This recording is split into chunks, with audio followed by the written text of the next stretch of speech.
नमस्कार दोस्तों, मैं वीरेंद्र कुमार आप सभी का एक बार फिर से स्वागत करता हूं मेरे YouTube चैनल V2 एक्सप्लोर में। जैसा कि आप लोगों को मालूम होगा कि इस वर्ष 2021 की चारधाम यात्रा शुरू हो गई है, क्योंकि इस यात्रा पर लगी रोक जो है वो हाई कोर्ट ने हटा ली है और राज्य सरकार को निर्देशित किया है कि आप दिशा निर्देश तैयार करें और यात्रा को सुचारू और सुरक्षित रूप से आरंभ करें, जिसके अंतर्गत राज्य सरकार ने कुछ दिशा निर्देश जारी किए हैं जिन्हें मैं आपको आज इस वीडियो में बताने वाला हूं। इस वीडियो को पूरा देखिएगा, तभी आप सभी को पूरी जानकारी प्राप्त होगी।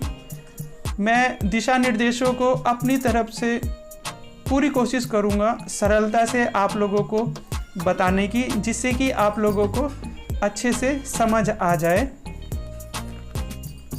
मुझे आशा ही नहीं, पूरी उम्मीद है कि इस वीडियो को देखने के बाद आप सभी के जो डाउट हैं वो क्लियर हो जाएंगे और आपके मन में उठ रहे सभी प्रश्नों के उत्तर आप लोगों को प्राप्त हो जाएंगे। तो आइए वीडियो शुरू करते हैं और दिशा निर्देशों को जान लेते हैं।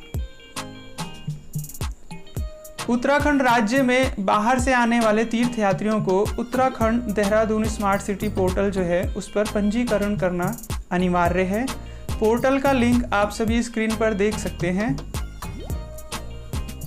smartcity.uk.gov.in।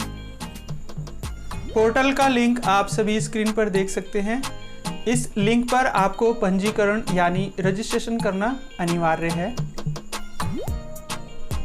उत्तराखंड राज्य के भीतर जो व्यक्ति रह रहे हैं उनको पंजीकरण करने की कोई आवश्यकता नहीं है। चारधाम यात्रा के दौरान चारों धामों के मंदिर के दर्शन करने के लिए आपको देवस्थानम बोर्ड की आधिकारिक जो ऑफिशियल वेबसाइट है उसके माध्यम से ई पास निर्गत किया जा सकेगा। अर्थात आपको यदि मंदिर में दर्शन करने हैं तो ई पास प्राप्त करना अनिवार्य है। ई पास के लिए आपको इन लिंक पर जाकर आवेदन करना पड़ेगा। यह लिंक आप स्क्रीन पर देख पा रहे हैं। पहला है devsthanam.uk.gov.in और दूसरा है badrinath-kedarnath-gov.in। इन दोनों लिंक्स पर जाकर, इन दोनों में से किसी भी लिंक पर जाकर आपको ई पास प्राप्त करना अनिवार्य है आपके लिए।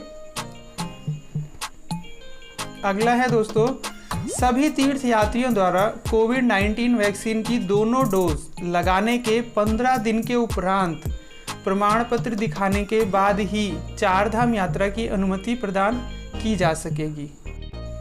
और जिन यात्रियों ने केवल एक कोविड-19 वैक्सीन की केवल एक ही डोज लगवाई है अथवा नहीं लगवाई है, मतलब कोई भी डोज नहीं लगवाई है, ऐसे यात्रियों को यात्रा की तिथि से अधिकतम 72 घंटे पूर्व की RT-PCR, Truenat, CBNet, RAT Covid negative report के बाद ही दर्शन के लिए ई पास निर्गत किया जाएगा।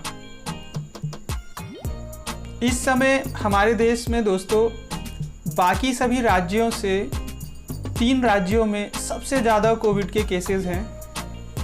पहला है महाराष्ट्र, केरल और तीसरा है आंध्र प्रदेश। तो इन राज्यों के लिए दिशा निर्देश भी अलग हैं और राज्यों के तीर्थयात्रियों से। इन राज्यों से आने वाले जो तीर्थयात्री हैं उनको दोनों सर्टिफिकेट प्रस्तुत करने होंगे अगर यात्रा सुचारू रूप से चलानी है आपको। तो पहला दोनों डोज वाला सर्टिफिकेट, अर्थात अगर आपको दोनों डोज लग गए हैं तो उसको प्रमाणित करता हुआ जो सर्टिफिकेट आप डाउनलोड कर रहे हैं उसको दिखाना जरूरी है।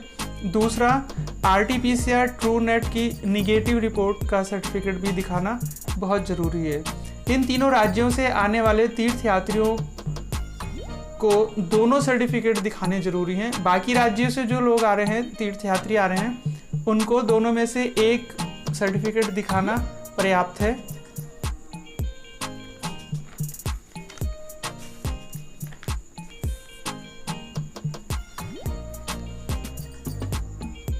किसी भी यात्री को राज्य के अंदर, मतलब राज्य के अंदर कहीं पर भी चेकिंग के दौरान अगर वो तीर्थयात्री संक्रमित पाया जाता है तो उन्हें कोविड-19 परीक्षण हेतु नामित परीक्षण केंद्रों, अस्पतालों में कोविड-19 की परीक्षा यानी RT-PCR या रैपिड एंटीजन ट्रूनेट परीक्षण के लिए भेजा जाएगा।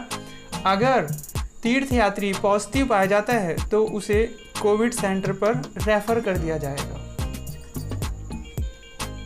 अगला है, कोविड को कंट्रोल करने के लिए राज्य सरकार ने यात्रियों की संख्या चारों धामों पे सीमित कर दी है, अर्थात चारों धामों पर अलग अलग संख्या निर्धारित की है, जैसे कि यमुनोत्री में 400, गंगोत्री में 600, केदारनाथ में 800 और बद्रीनाथ में 1000 यात्री प्रतिदिन दर्शन कर सकेंगे।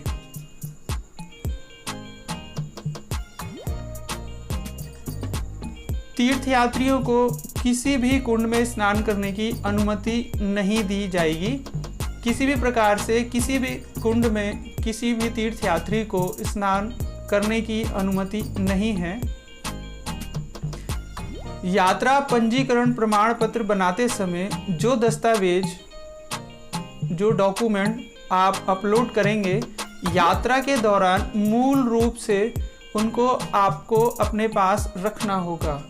अर्थात जो भी आप डॉक्यूमेंट अपलोड करेंगे, जब रजिस्ट्रेशन करेंगे यात्रा के लिए, चारधाम यात्रा के लिए, तो उसमें जो आप डॉक्यूमेंट अपलोड करेंगे उसकी जो मूल रूप यानी ओरिजिनल भी अपने साथ आपको यात्रा के समय अपने पास रखना होगा, क्योंकि पूरी यात्रा के जो ट्रैक है, जो रूट है, उस रूट पे कहीं पर भी चेक किया जाएगा और आपको दस्तावेज प्रस्तुत करने होंगे ओरिजिनल रूप से। तो इसलिए मेरी आपसे रिक्वेस्ट है कि आप ओरिजिनल भी साथ में लेके आएं, क्योंकि ये दिशा निर्देश के अनुसार है। एक यात्रा जो पंजीकरण करेंगे उस पर अधिकतम 6 श्रद्धालु यात्री दर्शन कर सकेंगे। यात्री पंजीकरण प्रमाण पत्र की अधिकतम वैधता जो है वो केवल 2 दिनों के लिए है, अर्थात दिनों की गणना उस दिन से की जाएगी जो तारीख मंदिर में दर्शन हेतु यात्रा पंजीकरण प्रमाण पत्र में दिनांक अंकित किया है। तो इस बात का ध्यान रखें दोस्तों, खास ध्यान रखें। यात्रा पंजीकरण प्रमाण पत्र केवल मंदिर में दर्शन के लिए प्रयुक्त किया जाएगा। मंदिरों में प्रवेश से पहले थर्मल स्कैनिंग की जाएगी। कोविड के लक्षण पाए जाने पर यात्री को प्रवेश की अनुमति नहीं होगी। चारों धाम के मंदिरों के प्रांगण में आपको मास्क लगा के रखना होगा और लगभग 6 फीट की दूरी को मेंटेन करना होगा। आपको मालूम नहीं पड़ेगा, लेकिन CCTV के द्वारा नज़र रखी जाएगी और जो भी इन दिशा निर्देशों का या नियम का उल्लंघन करता पाया जाएगा उसके खिलाफ कार्रवाई भी हो सकती है, इसलिए आप लोग ध्यान रखें। मुझे पूर्ण विश्वास है दोस्तों कि आपके प्रश्नों के उत्तर मेरी इस वीडियो के माध्यम से मिल गए होंगे। अगर आपको मेरा ये वीडियो इन्फॉर्मेटिव लगता है, जानकारी भरा लगता है, तो मेरे इस वीडियो को लाइक और शेयर ज़रूर करिएगा। शेयर इसलिए करिएगा ताकि बाकी लोगों, जो तीर्थयात्री उत्तराखंड चारधाम यात्रा पे आना चाहते हैं, उन लोगों तक सही जानकारी और पूर्ण जानकारी पहुंच सके, इसलिए शेयर ज़रूर करिएगा। और एक हम्बल रिक्वेस्ट है आप लोगों से दोस्तों, अगर आप मेरे YouTube चैनल पे पहली बार आए हैं तो मेरे YouTube चैनल को सब्सक्राइब करना ना भूलें। सब्सक्राइब करने से कुछ नहीं जाता दोस्तों, लेकिन एक एनर्जी मिलती है और हम पूरी कोशिश करते हैं कि अधिक से अधिक अच्छे से अच्छा वीडियो और इन्फॉर्मेटिव वीडियो, जानकारी भरा वीडियो आप लोगों के समक्ष प्रस्तुत करें, ताकि आप लोगों को सही और पूर्ण जानकारी प्राप्त हो सके। मेरे इस वीडियो को अंत तक देखने के लिए तहे दिल से आप सभी का बहुत बहुत धन्यवाद, शुक्रिया, थैंक यू वेरी मच।